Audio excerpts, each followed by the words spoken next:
I think if I hear you call me Becky one more time, six-pack, I'm gonna pop your tops. All six of them. Who are you?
Hey, this is Matt once again. Welcome back to another review. This is still the time when the internet is not working tonight because of the storm that went by us, but apparently obliterated a bunch of other places. So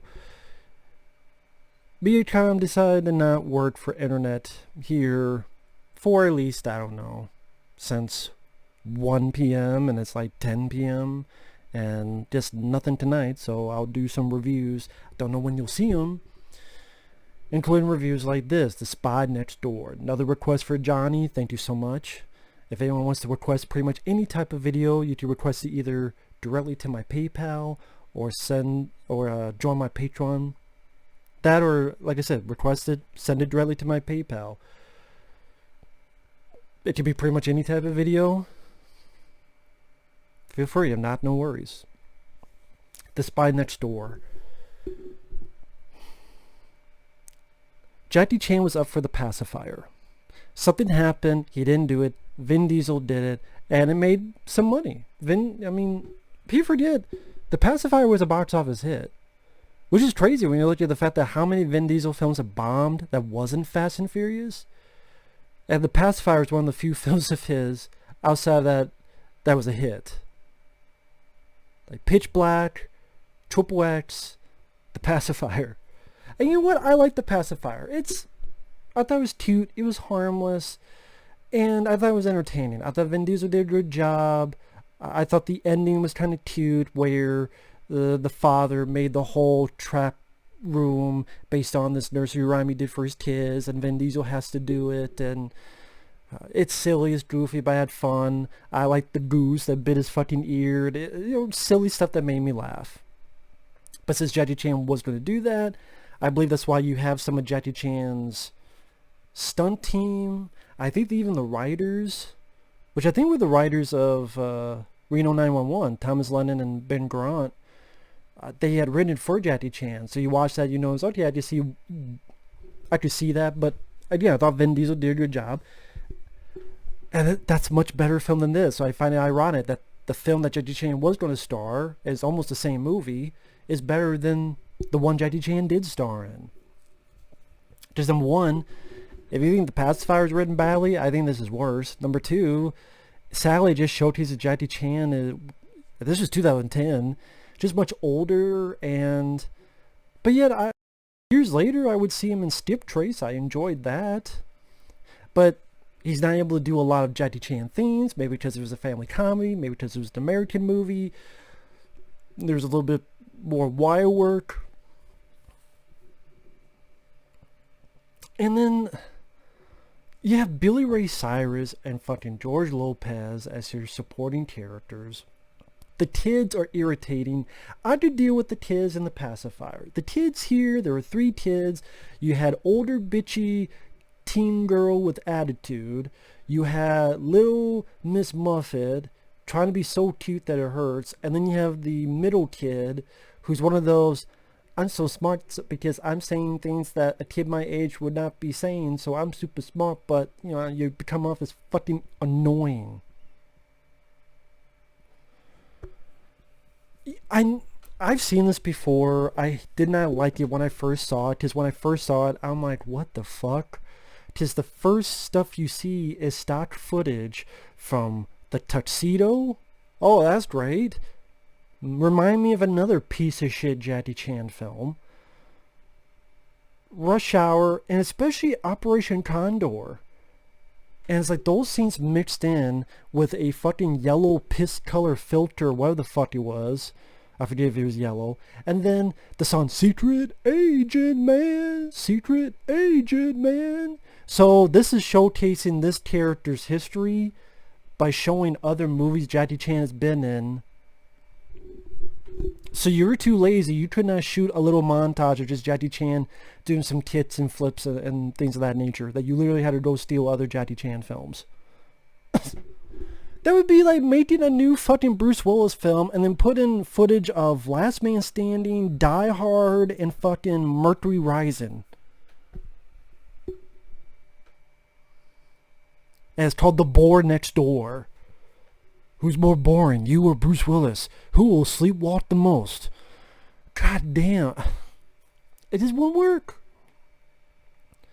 So Jackie Chan,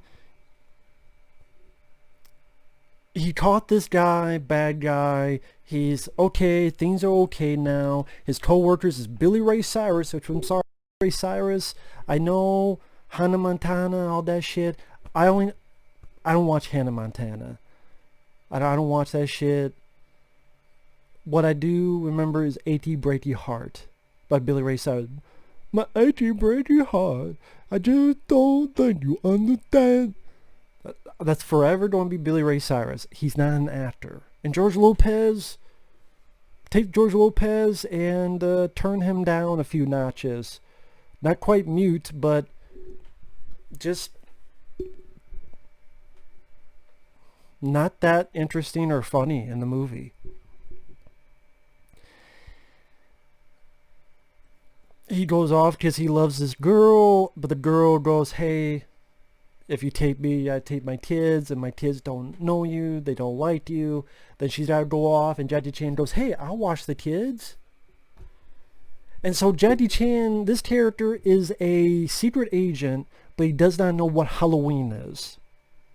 Let me repeat that. He's a secret fucking agent working with the United States, but he does not know what the fuck Halloween is. Because it's Halloween season. Because he told us, what is Halloween?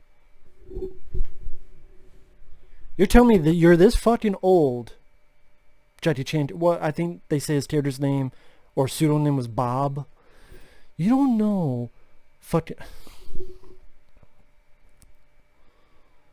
The kids are unlikable when the mom is talking to the kids, well, my happiness counts too, because the kids are being dicks. As soon as she leaves the room, the kids immediately go, I hate it when old people have feelings. And the other goes, we need to deep six him.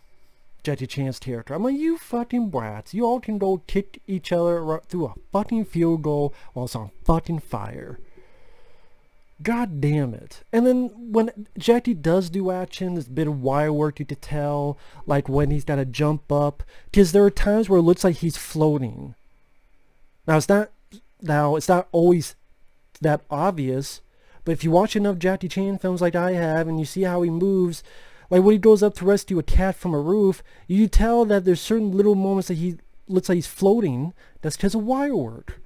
There's another moment where he loses the little girl at a shopping mall, and he did something and he swings down. There's moments that he's floating. That takes away from the magic of Jackie Chan. I get it.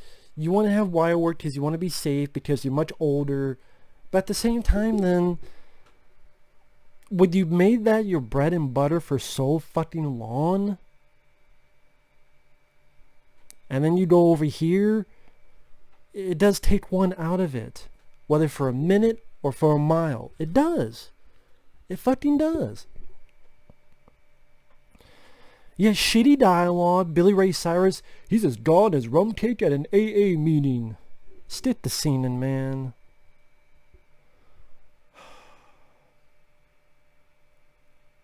Oh, the bad guys, one bad guy escaped, and something to do with this bacteria or virus that eats up oil. Because apparently don't use it to eat up all the oil except this oil, and then apparently that's going, you don't have to buy from us.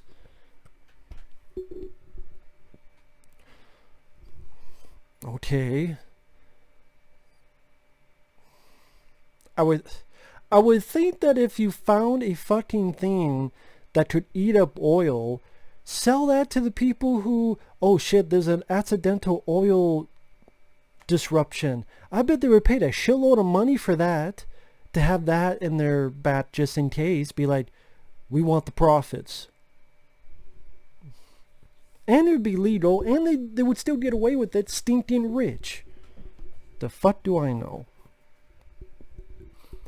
So Jackie, he did some help, he did some gadgets to use on the kids, x-ray glasses to see a soda in a kid's pocket, or suspenders. It gets him on the roof when they lock him out of the fucking door. Or he has this little flamethrower thing to toast the food and cook the food. Lucas Till, this is a guy that would go on to be in Monster Trucks, the MacGyver TV reboot. He's in this as this teen that the older teen girl bitch likes. Thankfully he's only in for 5 minutes, and you find out he's a secret Russian spy, and then him and Jackie have a shitty fight. And then you find out George Lopez is with the bad guys. I'm giving everything away. I don't give a fuck. It's the spy next door.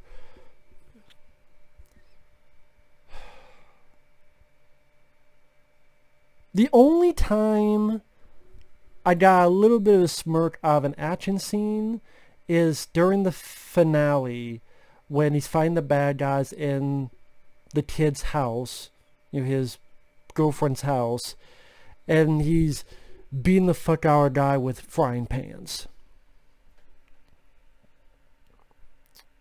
Little stuff like that. And then the only chuckle I got out of this comedy, I don't know why, just the way the little girl, the teeny tiny girl delivered the line. It's when it's Halloween season, she has a cyborg outfit, there's this big guy, and she's like, I've been sent from the future to blast you away.